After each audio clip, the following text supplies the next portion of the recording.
बिस्मिल्लाहिर्रहमानिर्रहीम। अस्सलाम वालेकुम स्टूडेंट, आई होप आप सब ठीक ठाक होंगे। आज के लेक्चर्स में हम सिस्टम को डिस्कस करेंगे कि हमारे पास इंफॉर्मेशन सिस्टम में सिस्टम क्या होता है। What is a system. System basically हमारे पास एक निज़ाम होता है जो हमारे पास जिसके अंदर हमारे पास बहुत सारे सब पार्ट्स होते हैं एंड इसी के थ्रू हमारा पूरा सिस्टम चलता है। एंड ये सिस्टम जो है ना बहुत सारी चीज़ों से मिलकर बनता है। तो आज के इस लेक्चर्स में हम इंफॉर्मेशन सिस्टम में का जो निज़ाम है, जो सिस्टम है, उसी को डिस्कस करेंगे। इसके जो बेसिक्स कंपोनेंट है जिससे हमारे पास ये सिस्टम बना है। तो चलो स्टूडेंट, हम टाइम को ज़ाया किए बिना आज के लेक्चर को स्टार्ट करते हैं एंड डिस्कस करते हैं what is a system. Basically a system as a हमारे पास एन ऑर्गेनाइजेशन होती है, सही है, जिसके अंदर हमारे पास बहुत सारे और चीज़ें इन्वॉल्व होके बहुत सारे चीज़ें जब इन्वॉल्व होती है एंड वो सारे मिल करके इस अपने अपने काम को सरअंजाम देते हैं तो वो हमारे पास एक सिस्टम बनाता है। तो components that work together to achieve a goal by accepting input, processing it, and producing output in an organized manner। समझ आ रही है? हमारे पास डिफरेंट जो कंपोनेंट्स होते हैं जो कंबाइन होते हैं, कंबाइन होकर एंड अचीव करने के लिए एक गोल को हासिल करने के लिए सारे कंबाइन होते हैं एंड अपनी अपनी जिम्मेदारी को पूरा करते हैं एंड एक्सेप्ट करते हैं वो इनपुट को, उसी को प्रोसेस करते हैं, उसके नतीजे में एक आउटपुट आता है एंड ये आउटपुट जब आता है एक तरीके ऑर्गेनाइज मैनर के थ्रू, तो इसी सारे सिस्टम को हम जो है ना इस निज़ाम कहते हैं, एक सिस्टम कहते हैं। आई होप आपको समझ आ चुका होगा। जैसे हमारे पास साउंड सिस्टम होता है। इसके अलावा अगर मैं अपने मुल्क के जो निज़ाम की बात कर लो, हमारे जो हुकूमत होती है ये हम इसको एज ए सिस्टम लेंगे। इसमें हमारे पास जो प्राइम मिनिस्टर होता है, हमारे पास जो आर्मी होती है, हमारे जो जजेस होती हैं, सही है, एंड इसके हमारे पास जो पुलिस होती है, डिफरेंट डिपार्टमेंट अपने अपने दायरा काम में अपने अपने काम को सरअंजाम देते हैं एंड इसी के थ्रू हमारे मुल्क का जो सिस्टम है वो चल रहा है। तो आई होप स्टूडेंट आपको समझ आ चुका होगा। सिंपल पास में मैं यही कहूँ कि components that work together to achieve a goal by accepting inputs, processing it and producing output in an organized manner. It is called a system. For example, a sound system.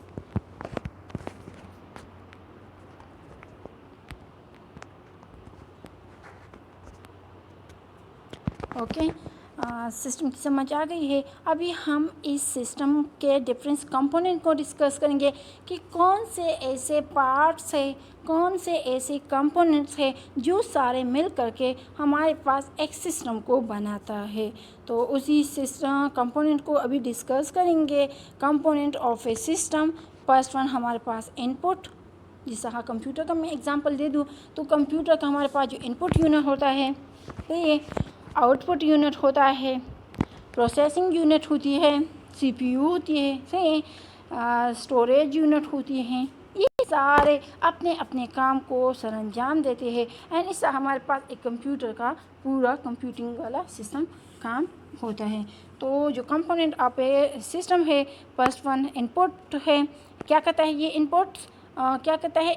Gathering and capturing रा data.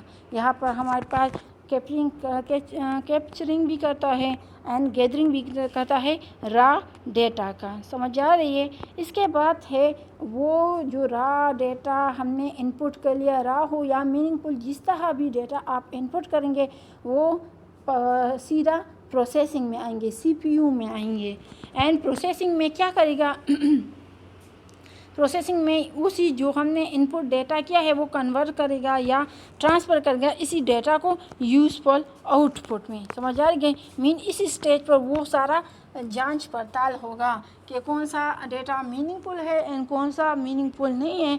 तो जो meaningful होगा उसको आगे भिजवा देगा और जो अनमीनिंगफुल होगा उसको रिजेक्ट करेगा। फिर प्रोसेसिंग के बाद आउटपुट आएगा।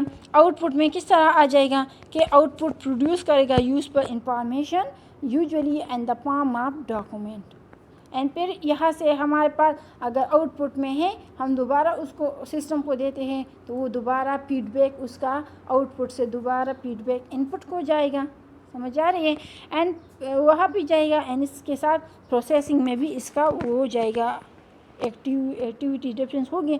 Output that is use to make change to input और प्रोसेसिंग। मीन के आउटपुट जो है ना जो डेटा होगा, जो फीडबैक होगा वो इनपुट को देगा, इनपुट में दोबारा उसमें सारा चेंज सब कुछ होगा एंड दोबारा प्रोसेस को जाएगा, प्रोसेस दोबारा उसको आउटपुट को देगा। तो ये हमारे पास difference components of a system है जो ये सारे कंबाइन होकर इकट्ठे होकर इस पूरे सिस्टम को चला रहा है। अगर इनमें से एक भी सही तरीके से अपना काम सरअंजाम ना दे तो मीन ये पूरा सिस्टम ब्रेक डाउन हो सकता है।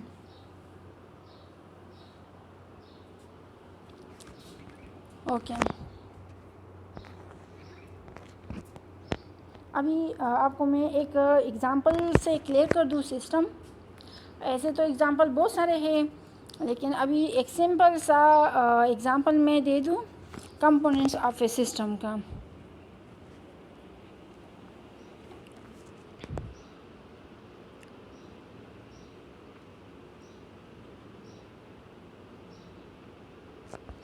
अच्छा, क्या करता है यहाँ पर आप ज़रा इस पिक्चर को ज़रा देख लें। ये फर्स्ट पिक्चर है आपके पास, ये एज इनपुट काम करेगा। समझ आ रही है? मीन के हम अपने जो हमारी गाड़ी है ये ज़रा गंदी सी है, इसको हम धोना चाहते हैं तो वो क्या करेगा, पहले इनपुट में वो आएगी, फिर वो पुआरे के नीचे से उसको वो धुलाई वगैरह मिलेगी, प्रोसेस होगी। समझ आ रही है? एंड फिर उसके बाद साफ़ सुथरी गाड़ी आ जाएगी तो वो आउटपुट में आ जाएगा। समझ आ रहे? तो फिर जो आउटपुट है उसको फीडबैक जो है ना इनपुट को देगा।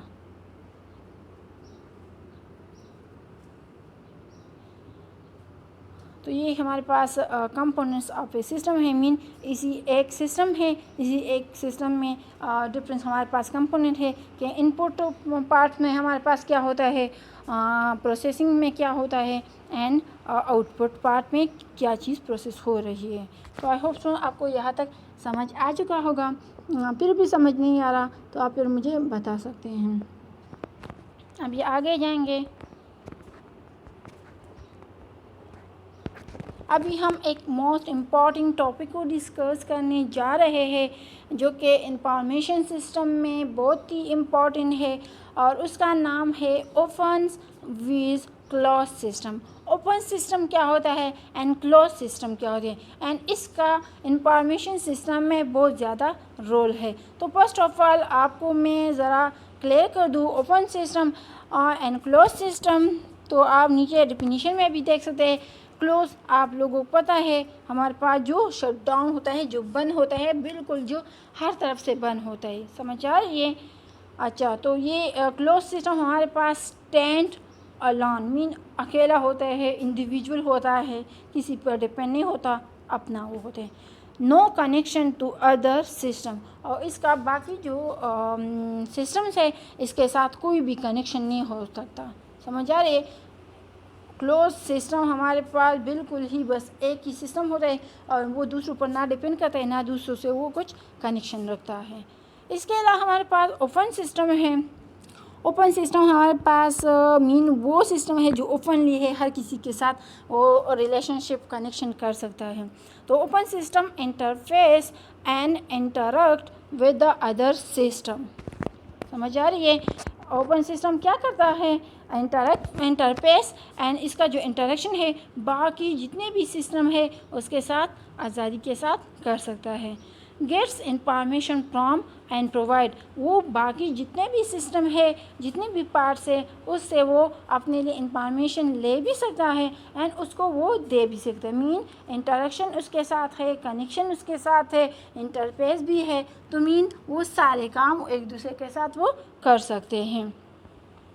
तो आई होप स्टूडेंट यहाँ तक समझ आ चुका होगा क्लोज सिस्टम की एंड ओपन सिस्टम की। एंड ओपन सिस्टम में बाकी भी बहुत सारी चीज़ें हैं कि जो इंफॉर्मेशन वो लेता है एंड वो प्रोवाइड भी करता है इस इंफॉर्मेशन को बाकी जितने भी सिस्टम है उन्हीं को। तो ये इस टॉपिक को आप ज़रा देख लें, ये इम्पॉर्टेंट है।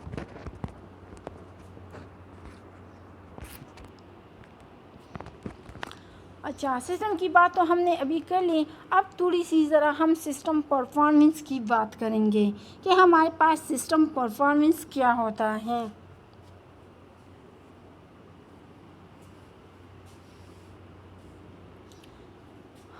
ओके, तो सिस्टम ऑफ परफॉर्मेंस में हमारे पास बहुत सारी चीज़ें आती हैं। तो इसमें एक हमारे पास एफिशिएंसी आती है, दूसरी हमारे पास इसमें इफेक्टिवनेस आती है। एफिशिएंसी क्या होती है, सही है, इफेक्टिवनेस क्या होती है। एफिशिएंसी बेसिकली हमारे पास होती है एक्यूरेसी, एक चीज़ हम किस तरह प्रेडिक्ट कर ले, मेजर करें बहुत ही एक्यूरेसी के साथ। एफिशिएंसी क्या है कि measure of what is produce divided by what is consume. समझ आ रही है, जिस तरह हम कुछ जो है ना प्रोड्यूस करते हैं और उसको हम डिवाइड कर ले तो क्या हमारे पास कंज्यूम बाकी रह जाएगा। समझ आ रही है, तो ये हमारे पास मेजर है। मीन ये हमारे पास मीन इसमें हम हमारे पास जो एक चीज़ या जो रिज़ल्ट बिल्कुल एक्यूरेट एंड करेक्टली आ जाए वो हमारे पास एफिशिएंसी कहलाती है। इफेक्टिवनेस मीन जो हमारे पास क्या है कि measure of what is achieve divided by the stated goal, इसको हम इफेक्टिवनेस कहेंगे। मीन इसका हमारे पास क्या असर हमारे पास सिस्टम पर होगा, तो वो हमारे पास इफेक्टिवनेस कहलाएगा। सही है, सिस्टम परफॉर्मेंस जितनी ज़रूरी है तो उसके साथ सिस्टम परफॉर्मेंस की स्टैंडर्ड्स भी आप लोगों ने के लिए ज़रूरी है, ताकि आप लोगों को पता हो कि हम एक सिस्टम की जो परफॉर्मेंस को जो मेजर करते हैं तो उसके लिए हमारे पास किन किन चीज़ों की ज़्यादा ज़रूरत होगी। तो एफिशिएंसी एंड इफेक्टिवनेस की तो समझ आ गई है, अब उसके लिए हमारे पास कौन कौन से स्टैंडर्ड्स दरकार होंगी। तो मैं इस पिक्चर को थोड़ा जूम करूँगी ताकि आपको पिक्चर क्लियर तरीके से नज़र आ जाए। समझ आ रही है, ये बार ग्राफ से difference sales person and sales के दरमियान में ये है। ये दूसरा हमारे पास प्रोडक्शन डे। ओके, तो ये तो हमारे पास ग्राफ है, ग्राफ के थ्रू आपको समझाया गया है कि हमारे पास सिस्टम परफॉर्मेंस स्टैंडर्ड्स क्या क्या हैं। अब थोड़ी सी ज़रा हम इस सिस्टम की और चीज़ों को भी डिस्कस करेंगे जो कि है सिस्टम वेरिएबल्स एंड पैरामीटर। हमारे पास सिस्टम के क्या वेरिएबल हैं एंड क्या क्या इनके पैरामीटर्स हैं। तो सिस्टम वेरिएबल हमारे पास क्या है कि ए क्वांटिटी और item date can be control by the decision maker, controllable. समझ आ रही है, वेरिएबल आपको पता है मीन जो चेंजेबल है। तो यहाँ पर हम सिस्टम वेरिएबल की बात करेंगे तो हमारे पास वो क्वांटिटी है या आइटम है जो डिसीजन मेकर जो है जो कंट्रोलेबल है वो कंट्रोल करता है, मीन उसमें वो चेंजेस कर सकता है, ज़्यादा इनकम कर सकता है।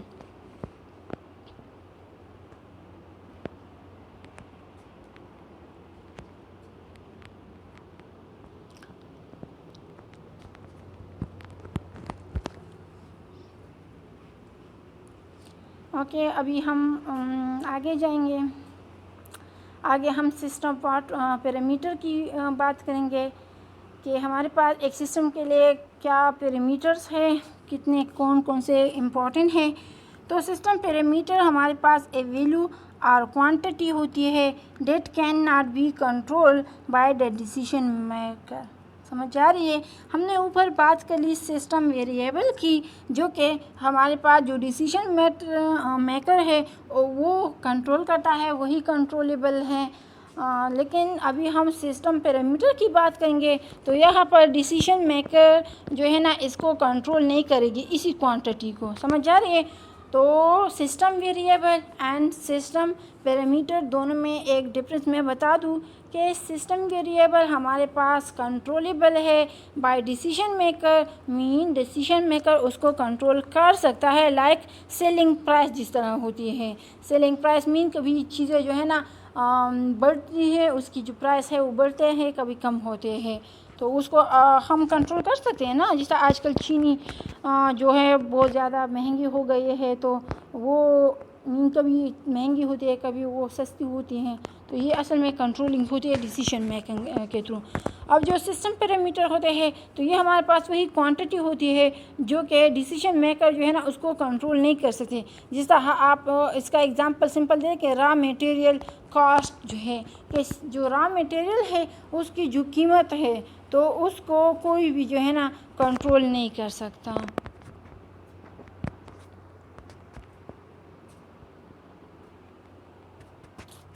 ओके स्टूडेंट, तो आई होप आपको यहाँ तक समझ आ गए, जितने भी बेसिक हमने क्लियर कर लिए यहाँ तक समझ आ गए। अब आप आसानी के साथ एक इंफॉर्मेशन सिस्टम का डिफिनीशन कर सकते हो।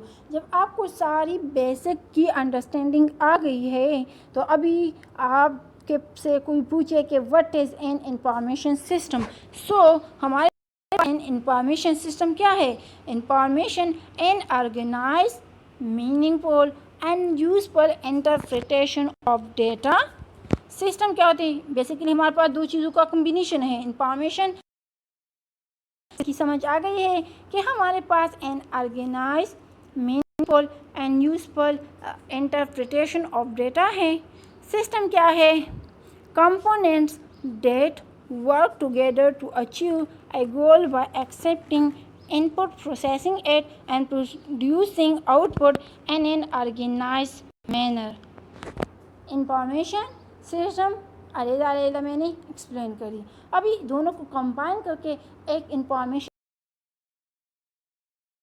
Information system components that work together to process data and produce information to help companies and make decision are called information system।